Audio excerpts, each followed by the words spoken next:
After Earth's environment collapsed, the cold took over. People moved underground to stay alive. In one outpost, alarms go off. Screams follow. Two scared people run from something chasing them. They find a door, but it's locked.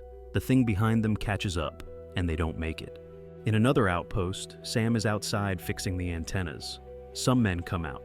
One is sick and begs for another day to rest. Mason says they've wasted enough food on him and raises his gun. Sam steps in and says sick people should have the choice, walk outside or meet their maker. But Mason shoots him anyway and says it's for their own good. Inside, it's clear the cold rules everything. They all live close together with little to eat. Even a simple flu can wipe out dozens. It happened before. That's why Briggs, the leader, made a rule. Sick people must go into quarantine. If they don't get better, they walk away in the cold or get a bullet. The group still tries to grow seeds and take care of each other, but their numbers have dropped. Food is running out. Some talk about a warm place far away, but Sam doesn't believe it. He goes to see Briggs and reports Mason's actions. Briggs is upset, but says there's something more important right now. In the comm room, Cooper shows them a message, an SOS from Colony 5. No one there has answered. Briggs says he'll call a meeting in half an hour. Sam then visits Victor, who looks after the rabbits. The news is bad. The last baby rabbits were born lifeless. Only one female is left, and the others stay away from her. Is it anxiety, performance issues, or just the freezing cold? Nobody really knows. Briggs then goes to Mason and tells him he broke the rule. Mason still argues, saying the sick ones will return and take their food. Later, Sam visits his girlfriend, Kai. She brings food pellets and says she still believes a climate machine is hidden under the ice. She'll keep using her radar to search for it. Soon, the group gathers for the meeting. Dexter quietly tells his wife not to cough. Sam notices they both look weak and tells them to rest. Dexter says they're fine. Briggs walks in and tells everyone about Colony 5. He will lead a team to check on them. Mason disagrees. He says they can't waste supplies or people, but Briggs ignores him. He asks Dexter to join the team. To help Dexter stay behind with his family, Sam offers to go instead. Graydon also joins, even though Victor, his father, tells him not to. Briggs names Kai as leader until they return. Just then, Dexter's wife sneezes. People panic and step back. The couple is taken to quarantine. Mason speaks out again, saying they should be tested and that Kai isn't strong enough to lead. Briggs tells him to wait until they get back. Far away, a young boy walks through a storm. He finds his mother lying in the snow, not moving. Sam wakes up from this dream. Kai reminds him it wasn't his fault. The next day, the team heads out. The wind is strong and the snow cuts through. After walking a long time, they pass through an empty city. They find an old weather machine, but it's broken. Later, they reach a bridge. It's falling apart. They move slowly, stepping around the cracks. A piece under Briggs breaks, but he pulls back just in time. At the end of the bridge, they find a car stuck in the snow. A man lies next to it with a frozen face and a gun in his hand. Inside the car, his whole family is gone too. It's clear he ended it all after them. After a long walk in the snow, the group finds a crashed helicopter. It gives them cover for the night. The next day, they reach Colony 5. Right away, they notice blood on the snow near the entrance. Smoke fills the air. Inside, it's quiet. Too quiet. Blood stains the walls and floors. The halls look just like the ones from earlier. There should have been 50 people here. No one shows up to greet them. Briggs gives Graydon a gun. They search the place and find wrecked rooms in every hall. The deeper they go, the worse it looks. Then they hear a sound behind a locked door. Sam opens it with a key. A man is lying on the floor. As they step closer, he screams for help. His name is Leland. They tell him they're not a threat. He calms down after some food and water. Leland says he's been trapped for days. He's not sure anyone else made it. He shows them a video his group received after fixing their antenna. In the video, a man speaks from a place without snow. He says their group fixed a climate machine and melted the frost. Now, they have warm ground and need seeds to grow food. The message cuts off before the full location is given. Leland tried to find the place by tracking the signal. He sent out a team, but they didn't return. Something followed them back instead. Sam asks for the spot on the map. Briggs says they'll take Leland home, but Leland doesn't want to leave. He wasn't the one making noises in the hall. They pack up supplies and try to call home, but nothing goes through. Leland panics after hearing strange sounds again. He runs back inside and shuts the door. The rest keep moving. The deeper they go, the louder the sounds get. They see torchlight and follow it. Then they stop. In a large room, they see bodies, and people eating from them. One man is cutting a body while others eat nearby. The butcher spots them and gets ready to charge. Sam fires first and drops him. More people rise from the pile and scream. They chase after the group. Sam shoots one in the ear and takes down another, but there are too many. Briggs lights a stick of dynamite and throws it behind them.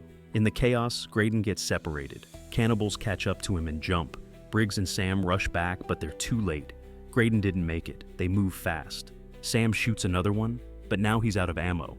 Briggs smashes part of the stairs to block the path. But one of the cannibals is already there. Briggs fights him and finally pulls off a shot. The others show up and see their friend gone. The leader screams. As they escape, Briggs throws more dynamite at the entrance. It blows the tower and seals the colony. They walk back in the snow and reach the downed helicopter again. The cold is getting worse, so they take shelter. Inside, they talk. Briggs says people do scary things when they're hungry. He shares a memory from the army. One time, 20,000 people were gathered in a stadium.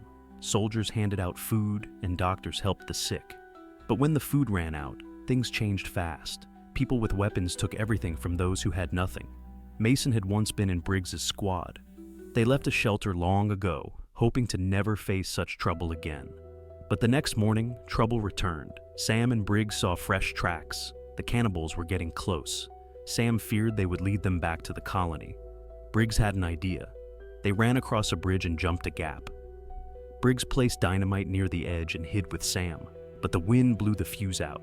Sam tried to go, but Briggs stopped him and went himself. The wind made it hard to light the fuse. Some cannibals jumped and missed the gap. At last, Briggs got the fuse to catch. He stayed and fought, pulling more of them in. Then the dynamite blew up. The blast took out the bridge, and Briggs with it. Sam saw some cannibals survive. Their leader stood staring at him from the other side. Sam turned and ran. Back at the outpost, Mason forced Dexter and his wife outside. He ignored their cries and shot the wife.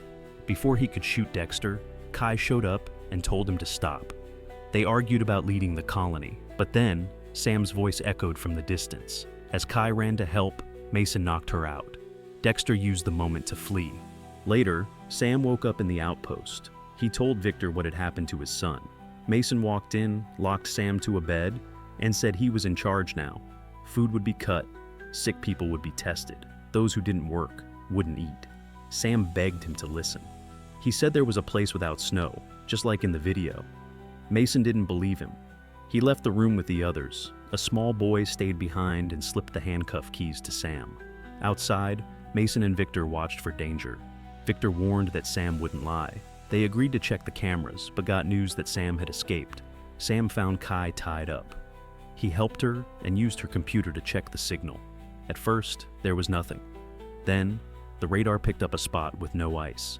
They packed seeds into their backpacks and ran to warn the others. But Mason and his group stopped them. He reminded Sam who was boss. Before they could say more, a loud crash echoed outside. Everyone rushed to check the screens. The cannibals were at the gates. Their leader held Dexter's head, then smashed the camera. Mason now believed Sam. He handed out weapons and told the others to hide in the safe room. Cooper led people inside and locked the door. The rest waited in the hallway. Lights went out, then back on. The door slid open, but no one entered. Then, they heard noise inside the vents. A cannibal burst from a duct and knocked Cooper down. It tried to rush the safe room, but the colonists slammed the door on it. Elsewhere, a little girl wandered the halls looking for safety, but a cannibal found her, and she didn't survive. The armed group hears noises from the vents. It's too late. The cannibals are already inside. A fight breaks out fast. Both sides lose people, but more cannibals keep coming no matter how many are taken down. Sam and Kai manage to escape. Victor is too weak to run. He stands up to the leader. He fights well, but the leader takes him out. Mason, injured, runs to another safe room where a few survivors are hiding. He slams the door shut before Sam and Kai can enter. A cannibal comes close. One of the colonists pushes Mason aside, helping the couple get in. But the cannibal slips in too. Kai grabs a weapon and stops it. They shut the door, but more pounding starts. The door won't hold long. Sam thinks fast. He opens a vent and tells everyone to crawl out. Mason yells that it's too cold and wants to trap the cannibals inside instead. No one listens. They follow Sam. Before leaving, Sam hands Mason a weapon. Seconds later, the door breaks. Cannibals charge in. Mason fires at a gas tank. Boom! The blast takes out every one of them, except the leader, who slips into the duct. The leader crawls through and catches up to Sam. They start fighting in the narrow space. Their weight breaks the vent, and both fall into the animal room. The fight gets worse. Sam grabs anything nearby and fires at the leader, but it barely helps. The leader pins him and beats him badly. Sam gets thrown across the floor. As the leader drags him, Sam grabs a knife and cuts his leg. This time, Sam takes control. He hits back hard, over and over, and finally, ends it. Sam tries to leave, but finds fire blocking the hallway. Outside, Kai and the rest come out from the duct. They watch their home burn. Then Sam climbs out too. He tells them they must find the warm place. The group walks into the snow, hoping for something better ahead. My review of The Colony, it's decent for a one-time watch, with solid pacing and enough tension to stay interesting. The survival theme mixed with action and danger works fine, even if the plot feels familiar. Not perfect, but good enough if you're into icy dystopian settings and high-stakes escapes. Take care, and bye for now. Don't forget to like and subscribe to the channel. It really means a lot to me and gives me the motivation to keep creating more entertaining videos just for you. Your support truly makes all the difference.